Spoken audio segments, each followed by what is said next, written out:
Let's mic history को जानो।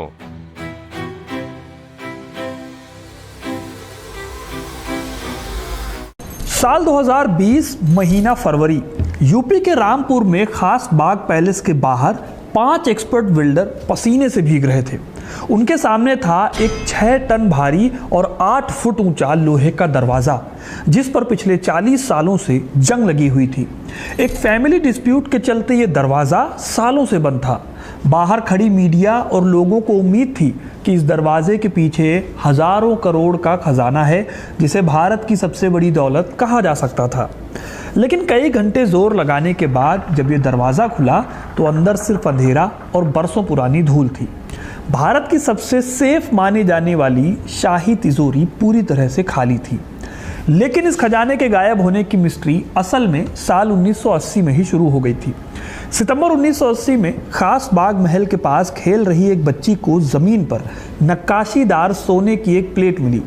जब यह खबर नवाबजादे मुर्तज़ा अली खान तक पहुंची तो वो तुरंत शाही तहखाने की ओर भागे। तिजोरी के दरवाजे और ताले पूरी तरह से सलामत थे, लेकिन तहखाने की छत पर एक सुराख था जिससे रस्सियां लटक रही थी और अंदर खुदाई के औजार और सिगरेट के टुकड़े पड़े थे। सबसे हैरान करने वाली बात यह थी कि सीबीआई जांच में पता चला कि वो सुराख इतना छोटा था कि उससे कोई इंसान अंदर आ जा ही नहीं सकता था, और सरकारी दफ्तर से खजाने की लिस्ट भी गायब हो चुकी थी।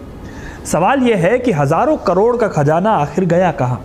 क्या वहाँ सचमुच कोई एक खजाना था या फिर एक ऐसी साजिश थी जिसके बारे में लोगों को पता ही नहीं लगने दिया गया?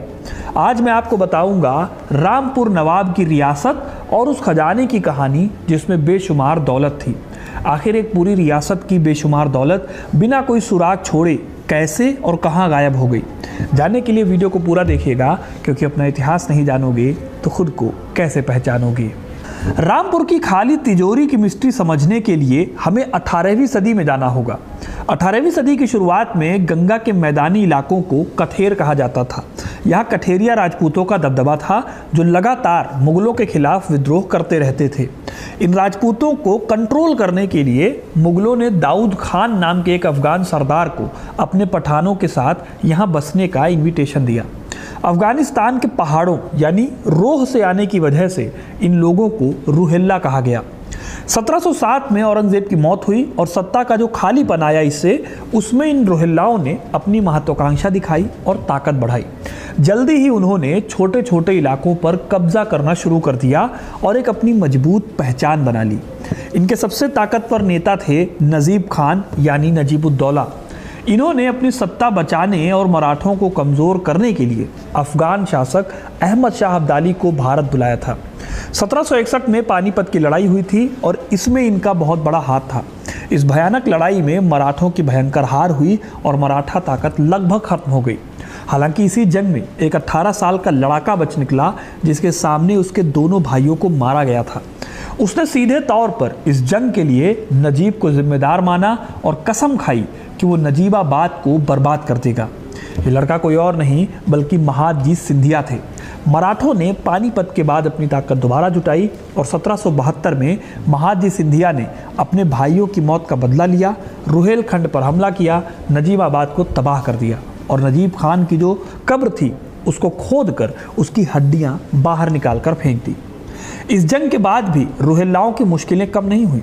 1774 में ही यानी 2 साल बाद ईस्ट इंडिया कंपनी और अवध के नवाब ने मिलकर रोहिल्लाओं पर एक और निर्णायक हमला किया। इस हमले में सिर्फ एक दूरदर्शी रोहिल्ला सरदार फैजुल्लाह खान अपनी जान बचाने में कामयाब रहे। इन्होंने हालात को समझा। वॉरेन हेस्टिंग्स के पास जाकर इन्होंने अंग्रेजों की वफादारी कबूल कर ली। इस समझौते के तहत 7 अक्टूबर 1774 को फैजुल्लाह खान को कुछ गांवों की जागीर मिली और इसी जागीर के साथ नींव पड़ी रामपुर रियासत की। अब रियासत तो बन गई थी, लेकिन बिना पैसे के रियासत कैसे चलती? रामपुर के नवाब के पास इसी क्राइसिस के टाइम पर एक अच्छा मौका आया। उस दौर में दिल्ली के आसपास के इलाकों से मुगल और उनके दरबारी रईसों और नवाबों का इम्पैक्ट यानी प्रभाव कम होता जा रहा था।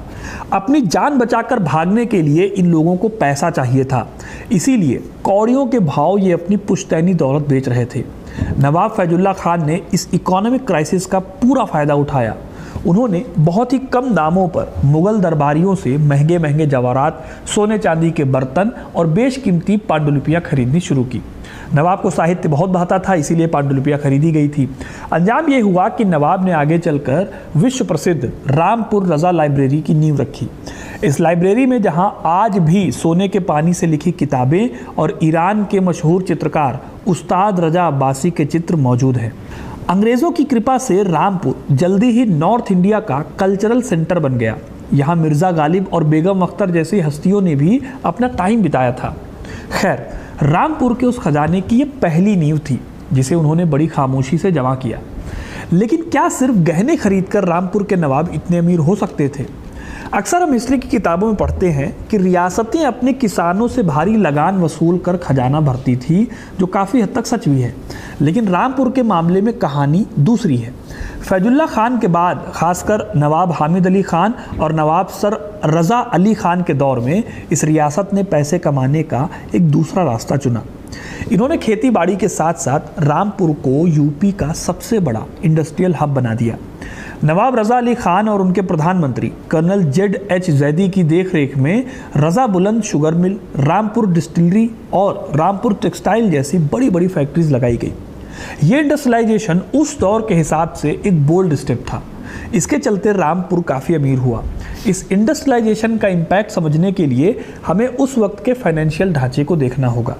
एग्जाम्पल के लिए, महाराष्ट्र की ताकतवर कोल्हापुर रियासत उस समय 3000 स्क्वायर माइल के इलाके में फैली थी और उसकी सालाना आमदनी होती थी करीब 125 लाख रुपए।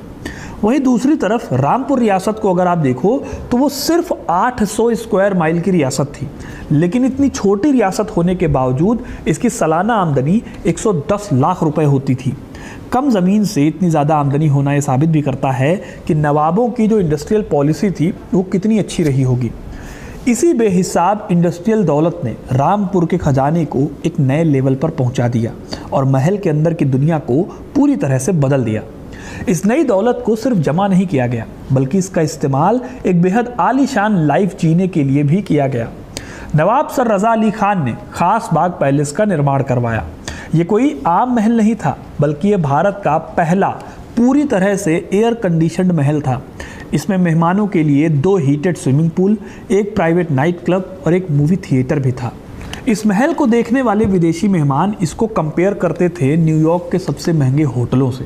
लेकिन इस महल की सबसे बड़ी खूबी इसका आलीशान होना नहीं था, बल्कि इसके बीचों बीच बनी वो तिजोरी थी जिसे शाही खजाना कहा जाता था। इस तिजोरी का आर्किटेक्चर ऐसा था कि आज के मॉडर्न बैंक भी शर्मा जाए। इसकी दीवारें 3 से 4 फुट मोटी थी।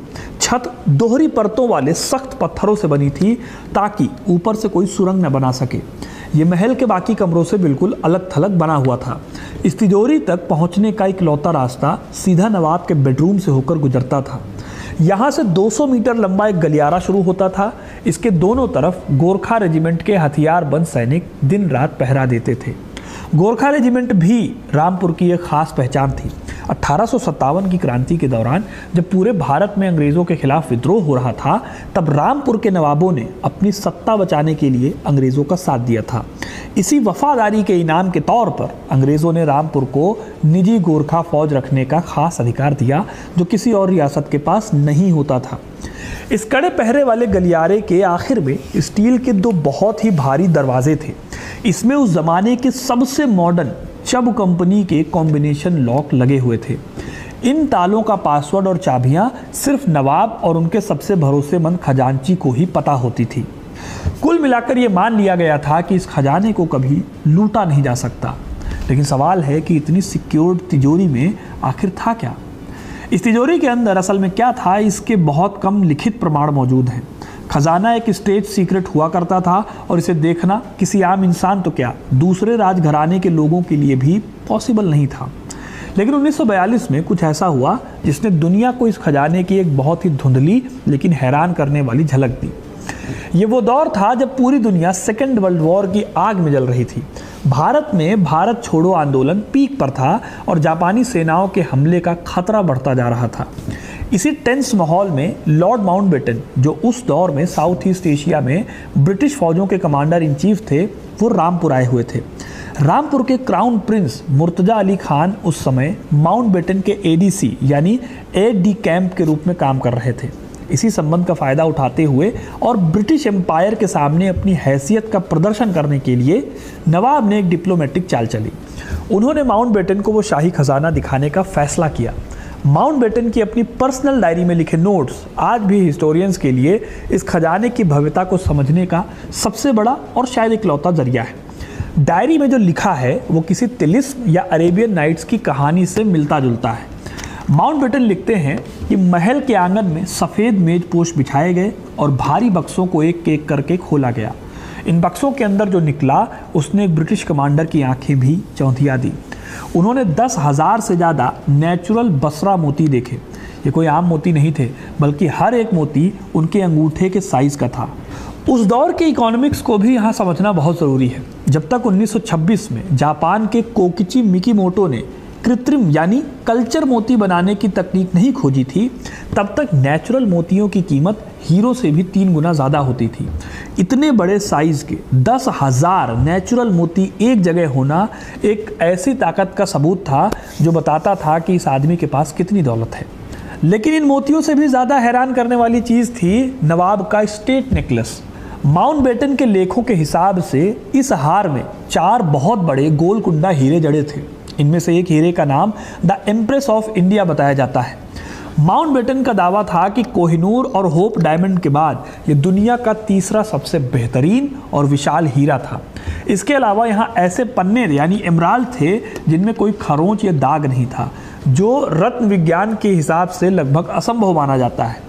नवाब ने यह दावा किया था कि उनके दादा ने एक सिंगल पन्ने की अंगूठी 60 साल पहले 2.5 लाख रुपए में खरीदी थी। इस हिसाब से आप अंदाज़ा लगाओ कि कितना महंगा रहा होगा। खैर, ये तो बात हो गई इस तिजोरी की और इसमें रखे खजाने की। जब 1947 में भारत आज़ाद हुआ तो देश के राजनीतिक हालात बहुत तेज़ी से बदलने लगे। मुस्लिम लीग की तरफ से नवाब सर रज़ा अली खान पर भारी दबाव डाला जा रहा था। दबाव ये था कि वो जूनागढ़ और हैदराबाद की तरह भारत में शामिल होने से इनकार कर दें। लेकिन नवाब ने ज़मीनी हकीकत को समझा और शांति से रामपुर का विलय उत्तर प्रदेश में कर दिया। विलय के टाइम पर सरकारी डॉक्यूमेंट्स में इस पूरे खजाने की कीमत 3.5 करोड़ रुपया की गई। उस दौर के हिसाब से ये रकम अनइमेजिनेबल थी। हालांकि यहाँ पर एक चीज़ और मैं क्लियर कर दूँ कि हैदराबाद और जूनागढ़ रियासतों के मुकाबले रामपुर रियासत बहुत छोटी थी और इनके पास जो दौलत थी वो उतनी नहीं थी जितनी इन 2 रियासतों के पास थी, या ज़्यादातर जो बड़ी रियासतें थे उनके हिसाब से। यही वजह है कि 3.5 करोड़ की रकम छोटी लग सकती है सुनने में, लेकिन एक बहुत ही छोटी सी रियासत जो 1000 मील भी नहीं है, उस रियासत के पास इतनी दौलत होना एक बड़ी बात मानी जा सकती है। खैर, सरकार ने कुछ खास गहनों को पुश्तैनी धरोहर या हेयरलूम मानकर नवाब के पास छोड़ दिया। अब देखने में सब कुछ कानून के दायरे में सेफ लग रहा था, लेकिन असली दिक्कत अभी आनी बाकी थी। 1966 में नवाब सर रज़ा अली खान का निधन हो गया। उनके निधन के साथ ही रामपुर के इतिहास ने एक भयानक मोड़ लिया। सदियों से जिस शाही खजाने की सुरक्षा एक कड़े डिसिप्लिन और सिर्फ एक इंसान के कंट्रोल में थी, वो डिसिप्लिन अचानक टूट गया। तिजोरी को खोलने के लिए जिन 2 खास चाबियों और सीक्रेट कॉम्बिनेशन लॉक की ज़रूरत थी, उसका कंट्रोल अब एक आदमी के हाथ से निकल गया और एक फैमिली डिस्प्यूट का हिस्सा बन गया। नवाब के पीछे उनकी पत्नी और कई बच्चे थे। संपत्ति को लेकर परिवार के अंदर ही एक लंबी और थका देने वाली कानूनी लड़ाई शुरू हो गई। रही सही कसर 1971 में पूरी हो गई, जब 1971 में इंदिरा गांधी सरकार द्वारा प्रिवी पर्स पूरी तरह से खत्म कर दिया गया। इस फैसले के बाद सत्ता ने रजवाड़ों के प्रभाव को कुचलना शुरू कर दिया। इसका सबसे बड़ा और खौफनाक एग्जाम्पल 1975 में जयपुर राजघराने पर पड़ा ऐतिहासिक इनकम टैक्स छापा था। इस स्टेट स्पॉन्सर्ड खौफ ने पूरे भारत के नवाबों और राजाओं को ये सोचने पर मजबूर कर दिया कि सरकार किसी भी वक्त उनकी पुश्तैनी दौलत जब्त कर सकती है। इसी डर से बचने के लिए देश भर के राजघरानों ने अपनी संपत्तियों को गुप्त रूप से बेचना या फिर विदेशी बैंकों में शिफ्ट करना शुरू कर दिया। रामपुर के शाही परिवारों ने भी हो सकता है इसी डर से अपने खजाने को ठिकाने कहीं लगा दिया हो। जब 2019 में आखिरकार भारत के सुप्रीम कोर्ट ने अपना ऐतिहासिक फैसला सुनाया और शरिया कानून के तहत नवाब की संपत्ति को सभी वारिसों में बांटने का आदेश दिया, तब तक बहुत देर हो चुकी थी। कोर्ट ने संपत्ति का मूल्यांकन करने के लिए कमिश्नर सौरभ सक्सेना को नियुक्त किया और इसी आदेश के बाद मार्च 2020 में वही 5 वेल्डर जिनकी बात मैंने स्टोरी की शुरुआत में की, वो खास बाग पैलेस के बाहर खड़े थे। जब तिजोरी कटी और अंदर खाली बक्से मिले तो वो आज़ाद भारत में रजवाड़ों के पतन का सबसे बड़ा प्रतीक बन गया। वो खाली तिजोरी बता रही थी कि कैसे एक समृद्ध रियासत का इतिहास कोर्ट कचहरी, कानूनी दांवपेच और लालच की भेंट चढ़ गया। लेकिन दोस्तों, इतिहास सिर्फ वो नहीं होता जो सतह पर दिखता है। इस खाली तिजोरी और माउंटबेटन की डायरी के बीच एक बहुत बड़ा ग्रे एरिया है, जिस पर आज भी इतिहासकारों और रत्न विज्ञानियों के बीच गहरी बहस होती है। एक तरफ वो इतिहासकार हैं जो माउंटबेटन के लिखे को पूरी तरह सच मानते हैं। इनका तर्क है कि एक ब्रिटिश कमांडर इन चीफ अपनी पर्सनल डायरी में झूठ क्यों लिखेगा। इनके हिसाब से रामपुर का खजाना वाकई दुनिया के सबसे नायाब खजानों में से एक था, जिसे बहुत ही प्लान्ड तरीके से गायब कर दिया गया और दुनिया की नज़रों से हमेशा के लिए ओझल कर दिया गया। लेकिन इस कहानी का दूसरा पहलू भी है जिसे आप इग्नोर नहीं कर सकते। रत्न विज्ञानियों का एक बहुत बड़ा वर्ग इस पूरी थ्योरी पर काफ़ी ज़्यादा डाउट करता है। उनका सबसे बड़ा सवाल इस रहस्यमयी द एम्प्रेस ऑफ इंडिया हीरे को लेकर है। अगर दुनिया का तीसरा सबसे बड़ा गोलकुंडा हीरा रामपुर के नवाब के पास था, तो दुनिया के किसी भी हिस्टोरिकल डॉक्यूमेंट या नीलामी के कागजातों पर उसका जिक्र क्यों नहीं मिलता। दरअसल अक्सर राजघराने कर्ज लेने या बाजार में अपनी साख बनाए रखने के लिए झूठी संपत्तियों यानी फैंटम वेल्थ का बही खाता तैयार करवाते थे। ऐसा माना जाता है कि नवाब ने माउंटबेटन को जो खजाना दिखाया वो कोई असल दौलत नहीं, बल्कि अंग्रेज़ों पर धौंस जमाने और अपनी हैसियत बड़ी दिखाने के लिए किया गया एक साइकोलॉजिकल वॉरफेयर था। रत्नों की कीमत और उनके नामों को जानबूझकर बहुत ज़्यादा बढ़ा चढ़ाकर पेश किया गया ताकि ब्रिटिश सत्ता के सामने रामपुर रियासत का भौकाल कायम रहे। राजघरानों में अपनी दौलत और ताकत को बड़ा दिखाने की एक पुरानी डिप्लोमेटिक परंपरा रही है। पॉसिबल है कि जो मोती अंगूठे के आकार के बताए गए वो महज एक इल्यूजन हो या फिर उनकी संख्या 10,000 ना होकर बहुत कम हो। एविडेंस की एक कमी इस पूरे मामले को एक उलझी हुई पहेली बना देती है। हम आज तक बहुत ही फिक्स तरीके से नहीं बता सकते कि 1947 में जो 3.5 करोड़ रुपए की कीमत थी वो पूरी तरह से सच थी या फिर वो उसी भ्रांति का हिस्सा थी जिसे सत्ता का भ्रम बनाए रखने के लिए गढ़ा गया। ये भी सोचना ज़रूरी है कि खजाने के गायब होने को पूरी तरह से चोरी का नाम देना ऐतिहासिक नज़रिए से कितना सही है। जब रियासतें ख़त्म हो रही थी और राजघरानों के सामने अपने अस्तित्व को बचाने का क्राइसिस था, तब उनमें से कईयों ने अपनी प्रॉपर्टी को कैश करने का सोचा। इसे हम आज के अगर मोरल चश्मे से देखकर लालच कहें तो कह सकते हैं, लेकिन उस वक्त के हालात में शायद ये उनके लिए अपनी गिरती हुई हैसियत बचाने का इकलौता प्रैक्टिकल तरीका था। ये एक बहुत ही हार्श ट्रूथ है कि इतिहास में जब भी सत्ता का ट्रांसफ़र होता है तो पुरानी विरासतें अक्सर बिखर जाती हैं या फिर प्राइवेट तिजोरियों से निकलकर काले बाजार के अंधेरे में समा जाती है। रामपुर नवाब के खोए हुए खजाने की ये घटना सिर्फ कुछ हीरे मोतियों के गुम होने की कहानी नहीं है। ये कहानी हमें बताती है कि कैसे बहुत ताकतवर एम्पायर भी टाइम के साथ कानूनी लड़ाइयों और महत्वाकांक्षाओं के आगे ढह जाते हैं। तो दोस्तों, ये थी कहानी रामपुर के नवाब के खजाने की। आपको ये कहानी कैसी लगी कमेंट करके ज़रूर बताइए। वीडियो को लाइक और शेयर करना ना भूलें और ऐसे इंटरेस्टिंग कहानियों के लिए, इतिहास से जुड़े रहने के लिए हिस्ट्री कनेक्ट को सब्सक्राइब ज़रूर करें। बहुत बहुत धन्यवाद।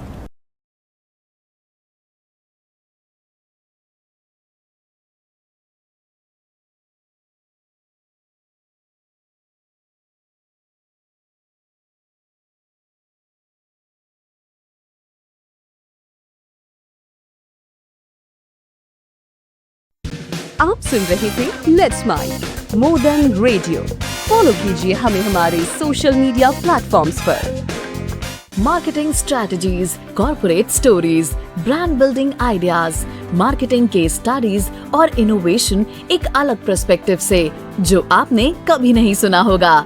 Let's mic more than radio लेकर आ रहे हैं एक ऐसा ही unique show for all marketing aspirants, professionals, startups and entrepreneurs every Saturday at 11 a.m. The Marketing Show with Dr. Shekhar Trivedi, streaming exclusively on Let's Mic app and YouTube channel. इसे radio पे सुनने के लिए download करें Let's Mic app और visit www.letsmic.com।